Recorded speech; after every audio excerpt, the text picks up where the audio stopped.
샬롬. 사랑하는 이곳이교회 성도 여러분, 지난 한 주간 잘 지내셨죠? 12월 들어 이상기온으로 봄 날씨가 계속됐었습니다. 어떤 곳은 20도에 가까운 날씨 때문에 겨울 개나리를 볼 수 있었다고 합니다. 꽃을 보는 것은 반가운 일이지만 이것이 기후 불안정으로 인한 상황이라 염려가 되는 사항입니다. 다행인 건지 아닌지 몰라도 이틀 내내 비바람이 매섭게 몰아치더니 날씨가 다시 추워졌습니다. 이처럼 날씨의 변화 무쌍함은 우리에게 감기를 선물로 가져다 줍니다. 모두들 감기 조심하시기 바랍니다. 올해 독감 너무 힘들거든요. 한국이나 아시아 권역을 제외한 유럽이나 미주 국가에서는 결혼과 동시에 여자의 성씨가 남편을 따라 바뀌게 되는 경우가 많습니다.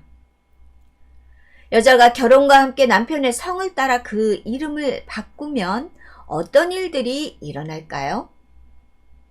먼저 새로운 신분증이 생겨야 할 것입니다.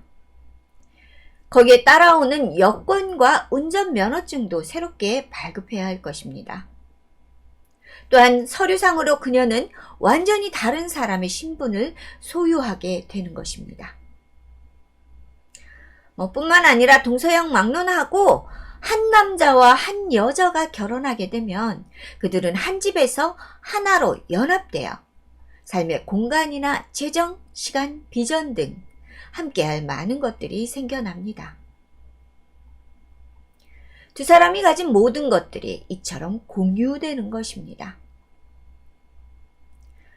아마도 두 사람이 앞으로의 삶은 이전의 삶의 모습과는 전혀 다른 새로운 형태를 지니게 될 것이 분명합니다. 그렇기에 결혼은 설렘과 두려움으로 시작됩니다. 성경에도 이름이 바뀌면서 그 정체성과 환경과 삶이 송두리째 바뀌는 경우가 나오는 것을 종종 볼 수 있습니다.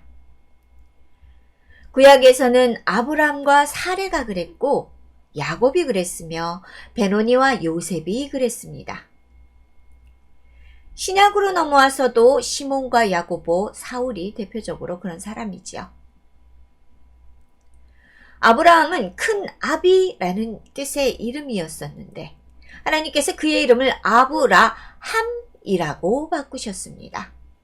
아브라함은 만백성의 아비, 아버지라는 뜻을 갖고 있습니다. 야곱 역시 하나님의 사랑과 씨름을 한 후에 그의 이름이 바뀌게 되는데요.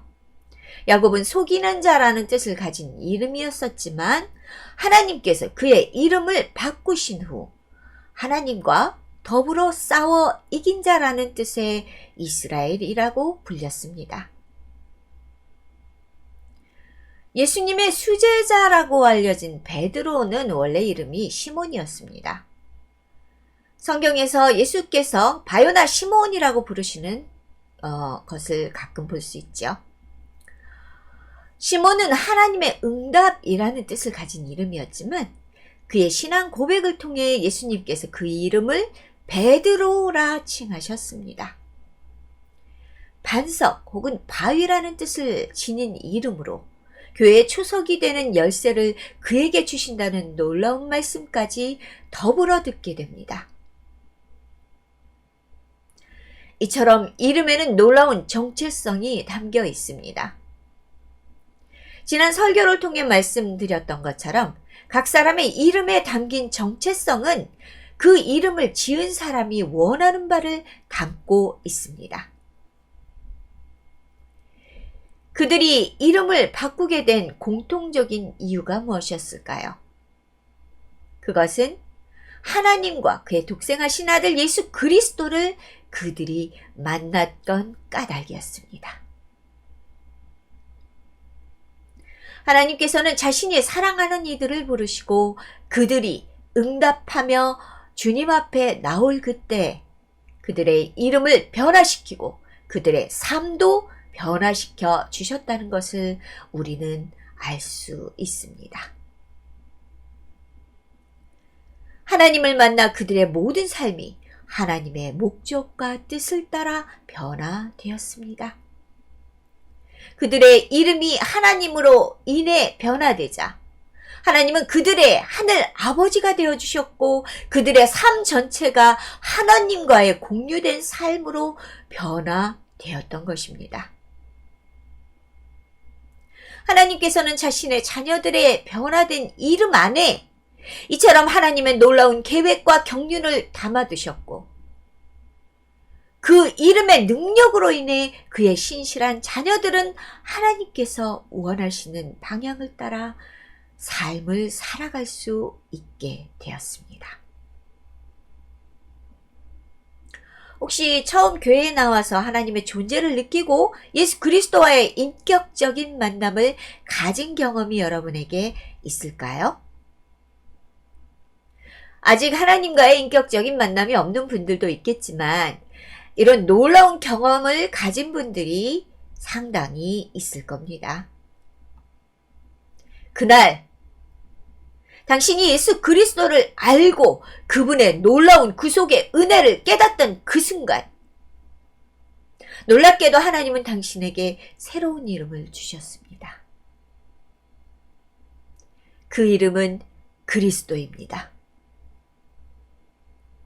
당신이 하나님 앞에 그분의 존재를 인정하고 예수 그리스도의 사랑에 눈물 흘리던 그때에 당신은 예수 그리스도의 이름을 가진 자가 되었다는 것입니다. 그날 당신은 자신의 전부를 그분께 온전히 드리겠다 결단했을지도 모릅니다. 그 순간 놀랍게도 당신은 그분의 전부를 받을 수 있게 되었습니다. 당신과 그리스도께서 온전히 하나가 되는 그 순간 하나님의 나라의 자녀 곧 하늘의 상속자가 되었다는 말입니다. 사도 요한은 이에 대해서 요한일서 4장에 다음과 같이 말을 합니다. 누구든지 예수를 하나님의 아들이라 시인하면 하나님이 그의 안에 거하시고 그도 하나님 안에 거하느니라. 하나님이 우리를 사랑하시는 사랑을 우리가 알고 믿었노니 하나님은 사랑이시라. 사랑 안에 거하는 자는 하나님 안에 거하고 하나님도 그의 안에 거하시느니라. 이로써 사랑이 우리에게 온전히 이루어진 것은 우리로 심판날의 담대함을 가지게 하려 함이니 주께서 그러하심과 같이 우리도 이 세상에서 그러하니라. 아멘. 주께서 그러하심과 같이 우리도 그러하다. 말하자면 우리의 정체성이 그분의 거룩한 정체성으로 더 씌워졌다는 말입니다. 그리스도 안에서 우리의 정체성은 그분을 만나고 그분의 존재를 인정하는 그 때에 그분의 정체성과 공유된 인격체가 된다는 말입니다. 여러분이 그 놀라운 이름을 가진 순간 당신의 모든 삶이 그렇게 바뀌게 된다는 말입니다. 혹시 지금 이 말씀을 전해 듣는 당신이 아직 하나님과의 인격적인 교류를 얻지 못했다면 그분과의 만남을 기대하시기 바랍니다. 그 기대감만으로도 하나님은 당신에게 다가와 당신의 손을 잡아주실 것이 분명하니까요. 나는 땡땡땡이다. 몇 주 전 이곳교회 리턴 예배를 처음 드렸던 그때 제가 하나님의 이름을 뭐라고 했는지 기억하시나요? 나는 땡땡땡이다. I am. 하나님의 이름은 나는 땡땡땡이다 라는 것을 기억해야 한다는 것을 지금 주목해 보십시오. 우리가 하나님 안에 거하게 되는 그 순간 그리스도의 이름이 우리의 이름이 되었다는 것을 기억해야 한다는 것은 아주 중요한 일입니다. 여러분, 10계명 중에 이런 계명이 있다는 것을 혹시 기억하시나요? 출애굽기 20장 7절입니다. 너는 내 하나님 여호와의 이름을 망령되게 부르지 말라. 여호와는 그의 이름을 망령되게 부르는 자를 죄 없다 하지 아니하리라. 어렸을 때 이 계명 때문에 상당히 혼란스러웠던 일이 있었습니다. 아이고 하나님 하는 말을 교회 어른들은 물론이고 안 믿는 분들도 하더군요. 문제는 제가 교회에서 10계명을 배웠다는 것입니다. 또 다른 문제는 어른들이 이 말을 사용할 때 결코 좋지 않은 상황이었다는 것을 제가 느끼기 시작했다는 것입니다. 저는 치기 어린 마음으로 저 사람들 불경한 사람들이구나 라고 단정짓기도 했습니다. 감히 하나님의 이름을 좋지 않은 상황에 꼭 갖다 붙이는 어른들의 모습이 제 눈에는 하나님의 이름을 망령되게 부르는 것으로 보였던 것입니다. 사실 이런 류의 논란이 오랜 동안 제법 있었습니다. 요즘 해외 유학파들이 많아져서 그런가요? OMG라는 것 자주 사용하는 것을 봅니다. 또는 가시, 갈리, 지스, 그리고 오마이 갓, 지저스 크라이스트 같은 욕까지 사용하는 것을 자주 봅니다. 어린 시절 제가 이런 말들과 그 뜻을 알았다면 그때는 했을지도 모릅니다. 하나님의 이름을 저속한 용어로 사용하는 것은 결코 바람직하지 못한 일이기 때문입니다. 보면 거룩하신 하나님의 이름과 예수 그리스도의 이름을 예의 바르게 온전하게 사용해야 하는 것은 맞습니다. 그러나 10계명의 세 번째 계명은 그분의 이름을 단순히 어휘로 바르게 사용하는 문제보다 더 깊고 심오한 것에 관한 일입니다. 이 계명은 어휘보다는 당신이 하나님을 하나의 삶의 방식으로 어떻게 받아들이고 있는지에 대한 말이기 때문입니다. 나는 그분의 이름을 명예롭게 부르고 있는가 하는 문제는 곧 나는 하나님의 본성을 따르며 살아가고 있는가 라는 삶의 문제에 연관된 질문에 도달합니다. 이는 내 삶이 하나님의 정체성을 온전하게 반영하고 있는가에 대해 스스로에게 질문하고 있는 것입니다. 혹시라도 나는 마치 하나님을 전혀 모르는 사람인 것처럼, 하나님의 이름을 들어도 본 적 없는 것처럼, 하나님의 가족이 자녀가 아닌 것처럼 살고 있지는 않는지에 대한 질문이 되는 것입니다. 나는 땡땡땡이다. 만약 우리가 하나님의 이름을 알고 그리스도의 이름을 가진 자임에도 그 이름의 가운데 말을 하나님의 삶의 방식이나 그분의 뜻하심을 생각지 않고 그 말씀과 다르게 모순된 것으로 채워버린다면 그것이 바로 그분의 이름을 망령되게 일컫는 것입니다. 마치 우리가 하나님을 모르는 것처럼 그 이름의 가운데 부분을 우리 자신의 기분과 상황으로 채워간다면 그것이 하나님의 이름을 망령되게 부르는 것이 된다는 말입니다. 나는 한심하다. 나는 멍청하다. 나는 아무것도 할 수 없다. 우리가 그리스도의 이름을 가졌다고 했지만 수없이 우리 자신을 평가하고 비관하는 말들을 그분의 이름 가운데 부분에 채워넣는다면 우리는 하나님의 이름을 망령되게 부르고 있는 것입니다. 그럼에도 너무도 감사하고 다행인 것은 당신이 이처럼 하나님의 이름을 부끄럽게 만들었을지라도 하나님은 여전히 긍휼과 사랑의 마음으로 당신에게 이렇게 대답하고 있을 겁니다. 내가 그렇게 느끼고 있을지라도 너는 내 이름을 가진 나의 자녀야. 그리고 나는 강력한 능력을 가진 전능자야. 내가 내 안에 있다면 너는 더 이상 한심하지도 멍청하지도 무능하지도 않아. 너는 나의 이름으로 내가 가진 이 모든 것을 가지고 있는 놀라운 존재야. 이것이 하나님께서 우리에게 그 이름으로 선물하신 놀라운 축복 자체입니다. 당신의 진정한 정체성은 이처럼 하나님 안에서 온전하고 완전한 능력의 존재로 거듭나게 된다는 것을 잊지 마시기 바랍니다. 오늘 본문 마태복음 16장에서 예수님께서는 사랑하는 제자들과 대화를 나누는 장면이 나오고 있습니다. 예수님께서 자신의 말씀에 귀를 기울이는 이들이 예수님 자신이 그토록 그들이 기다려왔던 그분이라는 것을 이해하기 원하셨던 것 같습니다.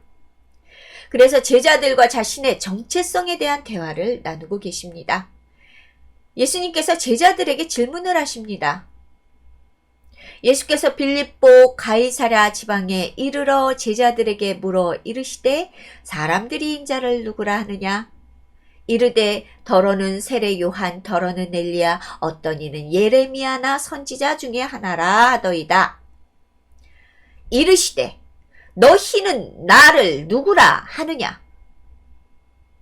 그때 예수를 지극히 사랑하는 수제자 시몬이 대답합니다. 시몬 베드로가 대답하여 이르되 주는 그리스도시요 살아계신 하나님의 아들이시니이다.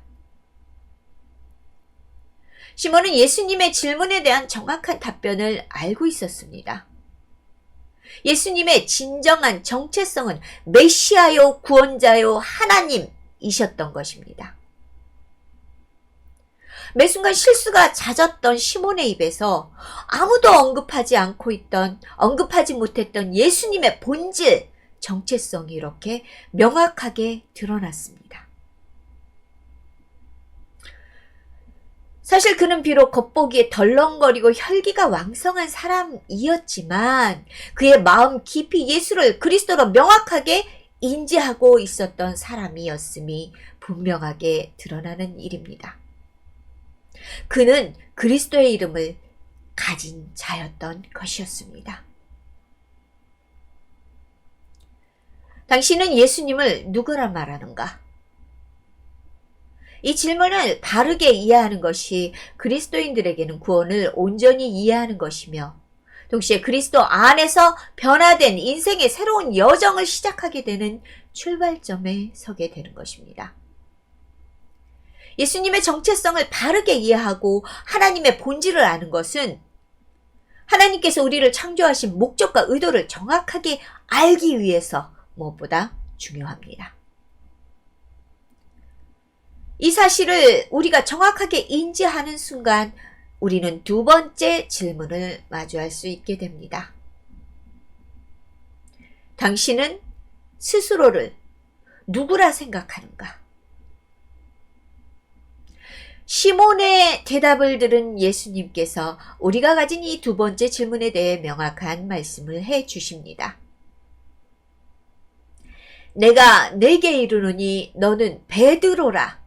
내가 이 반석 위에 내 교회를 세우리니 음부의 권세가 이기지 못하리라.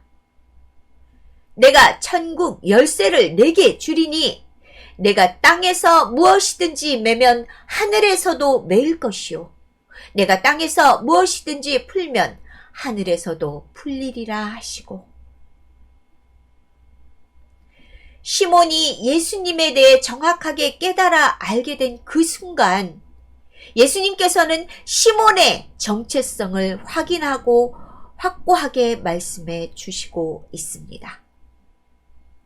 시몬이 예수님의 정체성을 입으로 고백하는 그 순간 예수님은 그가 자신의 정체성을 바르게 알고 고백할 수 있도록 새로운 기회를 주십니다.